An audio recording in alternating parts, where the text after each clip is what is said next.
अस्सलामुअलैकुम मेरे प्यारे बच्चों, कैसे हो? उम्मीद है आप लोग ठीक होंगे। प्यारे प्यारे बच्चों से छोटी सी रिक्वेस्ट है कि दुरूद शरीफ पढ़ लें ताकि आज हम अपनी कहानी का आगाज़ करें। उम्मीद है आप लोगों ने दुरूद शरीफ पढ़ लिया होगा। चलिए बढ़ते हैं कहानी की तरफ। कहानी मालिनी अपने दोनों बेटों की शादी एक ही मंडप में पायल और सीरिया से करवाकर इन्हें बहू बनाकर घर ले आती है। जो पायल होती है वो अमीर घर की होती है और उसके बहुत नखरे होते हैं। पायल मन ही मन में कहती है, ओ गॉड, इस 10 किलो के ब्राइडल लहंगे से तो मेरा दम घुट रहा है। बस फटाफट ये फजूल रस्मात ख़त्म हो और जैसे ही बेडरूम में जाऊँ ये जोड़ा उतार कर फेंक दूँगी। इतने में जदीद पड़ोसन मोना पायल के लहंगे की तारीफ़ करते हुए उसकी सास मालिनी से कहती है, मालिनी डार्लिंग, मुझे कहना पड़ेगा तुम्हारी छोटी बहू पायल का ड्रेसिंग सेंस वाकई कमाल का है। कितनी खूबसूरत लग रही है इस लाइट शेड के लहंगे में। Thank you for the compliment darling aunty ji, Payal बोलती है, लेकिन मेरी पसंद सबसे अलग है और ख़ास है। वरना कुछ देहाती लोग तो इतने गहरे रंग पहन लेते हैं जो जचते ही नहीं।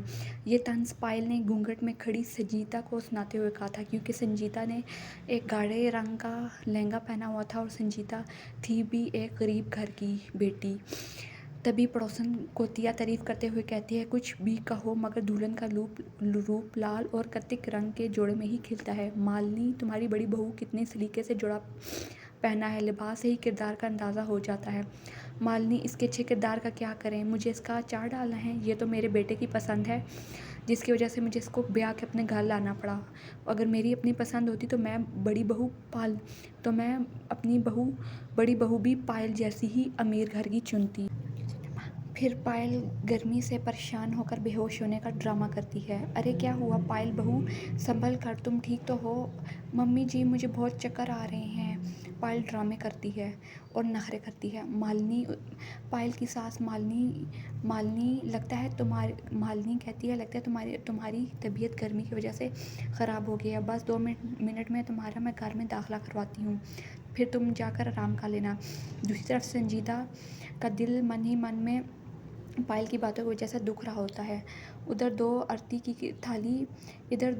की थाली मैं अपने घर की लक्ष्मी का गहरी परवाह करवा लूँगा। कलेक्शन कराते हुए संजीदा पर पैर छोड़ती है। तमसने बाबूजी, सदा सहागन रहो बेटी दोनों, नहाओ फिर फूलो। बस बहू, इस घर में तुम्हारी बहुत सी आजमाइशें होंगी, लेकिन तुम हिम्मत ना हारना, तुम्हारा बाबूजी तुम्हारे साथ है। दरहकीकत अमीर पायल को मालिनी ने अपनी पसंद से चुना था, जबकि संजीदा एक गरीब घर से आई थी। इसके दर्जी माँ ने एक ही जोड़े में इसकी रुखसती कर दी थी। इस वजह से मालिनी ने दोनों बहुओं के साथ इम्तियाजी सलूक करना शुरू कर दिया था, यानी उन दोनों के दरमियान फ़र्क करना शुरू कर दिया था, डिस्क्रिमिनेशन शुरू कर दी थी। रात को पायल बोली, जल्दी आ जाओ, आज पूरी रात ख़राब करने का इरादा है क्या? बस आ गई डार्लिंग, सिर्फ 2 मिनट। कैसी लग रही हूँ? तुम ड्रेस इतना ज़बरदस्त पहनती हो तो बंदा क्या करे। पायल अपने शोहर को बताती है कि उसने तो ड्रामा किया था, बाहर गर्मी बहुत थी और उसका मन चाह रहा था वो जल्दी से अंदर आ जाए। तो उसका शोहर बोलता है, पायल तुमने ड्रेस चेंज कर लिया? मैं तो घबरा गया था कि कहीं तुम्हें दोबारा फिर से चक्कर ना आ जाए। पायल बोलती है, वो तो मैंने बाहर ड्रामा किया था, अब चेंज करके इस नाइटी में बहुत आरामदाह महसूस हो रहा है। तभी दरवाज़े पर दस्तक होती है।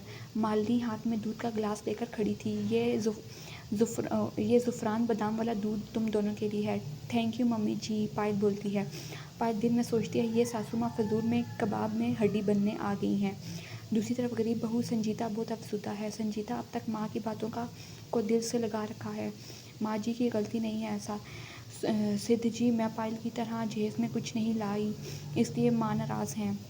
संजीता, मेरी माँ बाहर से जितनी सख्त है अंदर से इतनी ही नॉर्मल और नर्म है। देखना बच्चा हो जाएगा तो माँ मान जाएंगी। हर दिन संजीता सास का दिल जीतने की कोशिश करती, लेकिन मालिनी इससे ज़रा बराबर भी अहमियत नहीं देती। मालिनी सिर्फ एक लालची औरत थी, उसे सिर्फ और सिर्फ अपने बेटों के लिए पायल जैसी अमीर बहू चाहिए थी।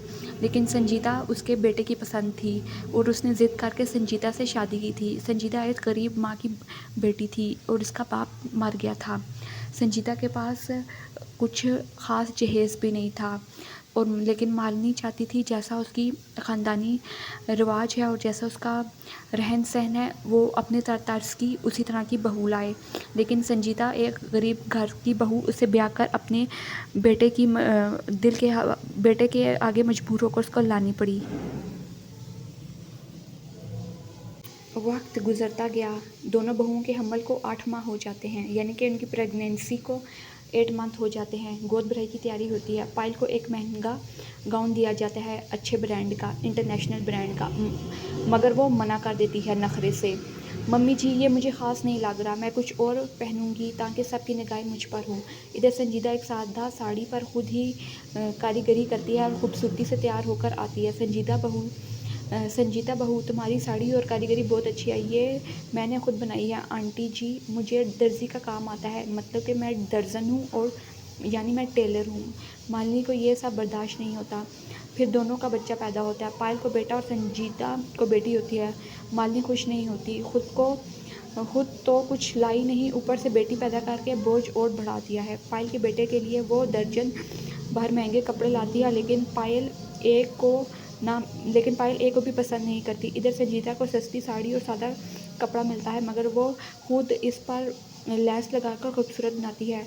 नामकरण की रस्म में पायल अपनी माँ के दिए हुए महंगे लिबास पहनती है और अपनी सास को नज़रअंदाज कर देती है, जबकि संजीता सास को ही सबसे पहले अहमियत देती है और सास का दिल जीतती है। वो बहुत मुखलिस होती है अपनी सास और ससुराल वालों के साथ, उसके दिल में कोई मैल नहीं होती। जबकि दूसरी तरफ पायल एक खुदहर्स हसद लोगों के लिए अपने दिल में, वो सास को भी दिल ही दिल में अच्छा नहीं जानती, लेकिन क्योंकि वो बड़ी घर की बेटी थी, इसलिए सास उसको अहमियत देती है।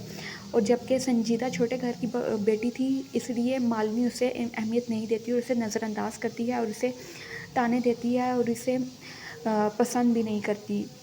मालिनी को एहसास होता है, मैंने हमेशा अमीर बहू को अहमियत दी है और इस गरीब दर्जन बहू को नज़रअंदाज किया है, लेकिन हमेशा यही संजीता ही है जो मेरा मालिनी अपनी बहू संजीता से माफ़ी हर जगह ये मेरा सोचती है। वो मालिनी पायल ने तो मुझे हमेशा संजीता के पास जाती है, मुझे कभी शर्मिंदा होती है और बोलती है, संजीता बहू मुझे माफ़ कर दो, तुमने दिल से सब कुछ किया और मैंने तुम्हें कभी अहमियत नहीं दी।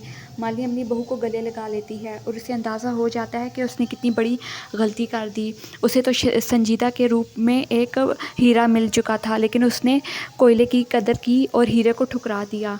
मालिनी को अब दोनों बहुओं का एहसास हो जाता है कि कौन उसके साथ मुखलिस है और कौन नहीं, लेकिन मालिनी अब संजीता को भी अपनी बेटियों जैसा प्यार देने लगती है और इनके घर में हरा भरा खुशियों का आंगन आ जाता है।